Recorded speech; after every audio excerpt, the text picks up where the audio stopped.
In the winter of 1979, a young entrepreneur walked into a building outside Palo Alto, and he saw a computer that shouldn't have existed yet. A mouse, windows you could drag across a screen, a document that displayed exactly as it would print, mail moving silently between machines down the hall, a printer shared over network nobody outside this building had ever even heard of. He would later say it changed everything he understood about where computing was headed. You've probably heard some version of what happened next. A visionary sees the future. A blind corporation fails to notice it. He simply takes it. Almost none of that is actually true. What really happened involves a secret stock deal, a company that sold access to its own crown jewels without telling the scientists who built them, and a twist buried inside Xerox's own walls that's stranger than anything in the popular story. We'll get to all of it, but first, you need to understand what this machine actually was, because it wasn't a prototype. It wasn't built for the occasion. It was already 5 years old. Somewhere, quietly, the future had already happened. And almost no one outside one building knew it. This is the story of a company that built that future, used it every single day, and still couldn't convince itself it was real. And to understand how something like that is even possible, you have to answer a much stranger question first. How do you build an organization whose entire job is to invent things nobody has asked for yet? In the late 1960s, Xerox meant one thing: the photocopier. The company had dominated that market so completely that its own name had become a verb, the rare fate of a machine so common it disappears into language itself. But its leadership understood something most companies eventually learn the hard way: no single product lasts forever. So they asked what came next, and their answer, in 1969, was strange for a company like this. A research lab, 3,000 miles from headquarters, with almost no obligation to produce anything commercial for years. The man they put in charge had spent the previous decade at the Pentagon's research arm, recruiting the sharpest minds in American computer science. And his answer to "how do you produce things nobody's asked for" was one rule. Everyone reported to him directly. Nobody answered to committees. The only requirement was a weekly meeting where researchers tore each other's ideas apart in public. It worked exactly as intended. Which is where the real story, and the twist we promised, actually begins. By 1973, this team had built a machine unlike anything else on the planet, and the decision that made it possible wasn't a stroke of luck. It was a bet placed deliberately by engineers who understood precisely what they were giving up to make it. Computer memory in 1973 was brutally expensive. Every kilobyte spent one way was a kilobyte you couldn't spend anywhere else. The safe move, the move almost anyone would have made, was to put all of it toward raw processing power. They didn't.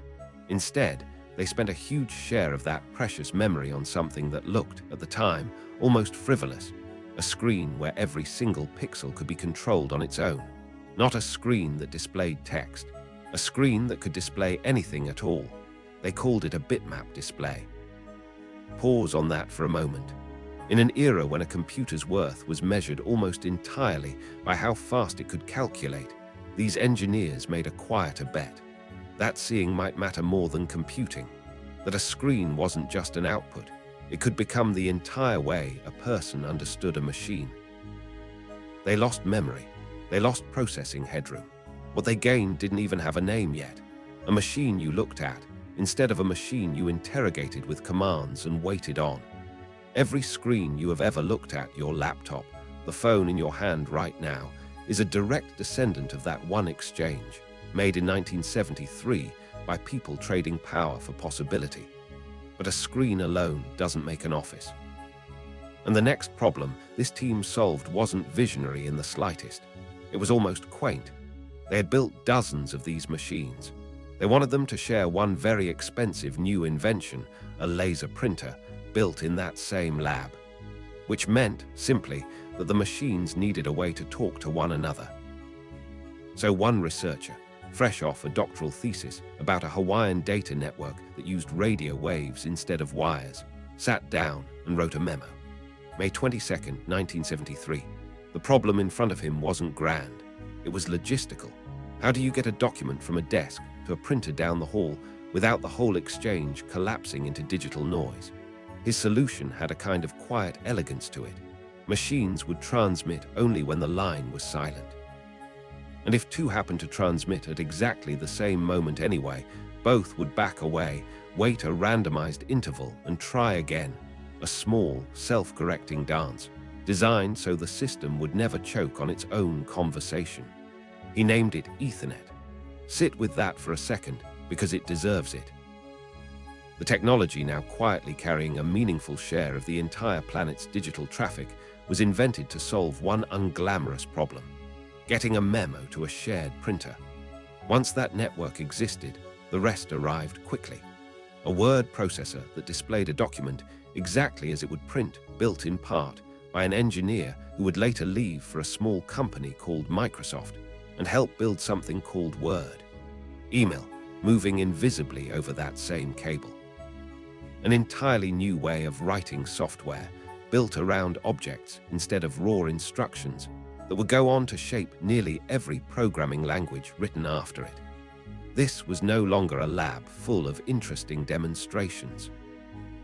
This was quietly the first working digital office on Earth, humming along inside one building, while the rest of the world still reached for carbon paper. By the end of the decade, nearly 1,000 of these network machines were running inside Xerox alone. Hundreds more sat in partner universities. A few had even found their way into the White House.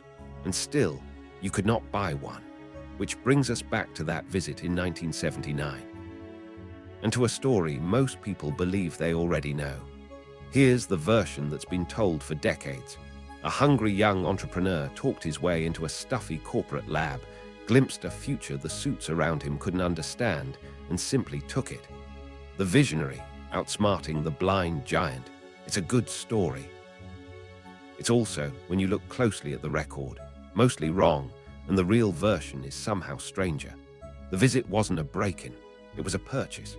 Apple was weeks away from one of the most anticipated public stock offerings the industry had ever seen. Its young co-founder offered Xerox's venture arm a deal, a slice of pre-IPO Apple stock, in exchange for letting Apple's engineers spend real time inside the lab. Xerox said yes, and here is the detail worth pausing on. The researchers who had built everything on display were never told about the arrangement that had quietly unlocked their own building's doors. There wasn't even one visit. There were two. The now famous visitor came for the second. What struck him hardest that day was the graphical display. By his own account, he was so captivated by it that he barely registered the other two things happening in that very same room: a new way of writing software and a networking technology about to carry most of the planet's data. Even the object everyone assumes this lab invented, the mouse itself, didn't come from here at all. It came from a researcher down the road, at a different institution, years earlier. One more small piece of the legend, quietly misplaced. None of this was theft. It wasn't magic either. It was a transaction, one that, years later, led to two separate lawsuits. One company accusing another of stealing a look and feel, then getting accused right back. Both plaintiffs lost. Even the courts, asked to draw a line around who truly owned this idea, couldn't find one. So if this isn't a story about a blind company failing to notice what it had, what is it exactly? Because Xerox did try to sell it. And that attempt failed too, for reasons that had nothing to do with the engineering at all. In 1981, years of work became a real, finished commercial machine. Windows, icons, a mouse, networked printing, all of it ready to purchase months before its most famous rival's first graphical computer even reached a store shelf. On paper, Xerox had actually won the race history remembers it losing. It cost over $16,000. A full office installation could run past $100,000. A comparable IBM machine sold for a tenth of that. A home computer released the same era cost $300. The technology worked. The pricing didn't. Xerox sold it the way it had always sold everything, as an enterprise system, delivered through direct sales, installed like a mainframe. At the exact moment, the market was quietly deciding that computers belonged on individual desks, at individual prices, owned by individual people. And here the story turns from irony into something harder to shake. Because the clearest evidence of what went wrong didn't happen out in the marketplace at all. It happened inside Xerox's own walls. While this lab ran a working, networked, graphical office every single day, a completely separate division within the same company was quietly building its own answer to personal computing. They had access to everything the lab had made.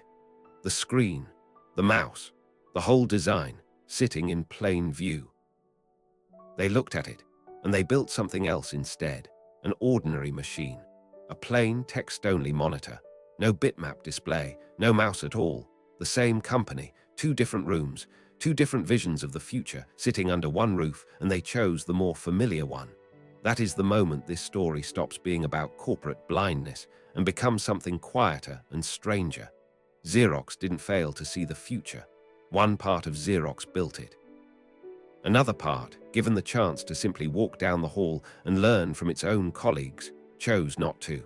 There is no single villain here, no single bad decision. Just an organization whose instincts, pricing habits, and internal architecture had been shaped entirely around a business it already understood, and a piece of its own research that never quite fit any of those shapes, no matter how completely it worked. The machines themselves are mostly gone now. A few thousand were ever built. None were ever formally sold. Most people using a computer today have never once heard of the room where all of this began. But look for a moment at what's on your screen right now. The windows you drag, the icons you click without thinking, the document that shows you in advance exactly how it will look on paper, the cable or its wireless descendant quietly carrying this very sentence to wherever you happen to be sitting. None of it was ever supposed to still matter. Not decades after the machine that first proved it all worked went unsold, unmarketed, and almost entirely forgotten by the very company that built it. This was never really a story about one lab, or one lawsuit, or one visit that hardened into legend. It's about what happens when an organization builds something further ahead of itself than its own structure can carry. The engineering had already answered every question that mattered. The rest of the company simply never learned how to hear it. Somewhere, in a building most people will never think about again, a small group of engineers finished the future a decade early, and quietly spent the rest of their careers watching the world catch up to something they had already built.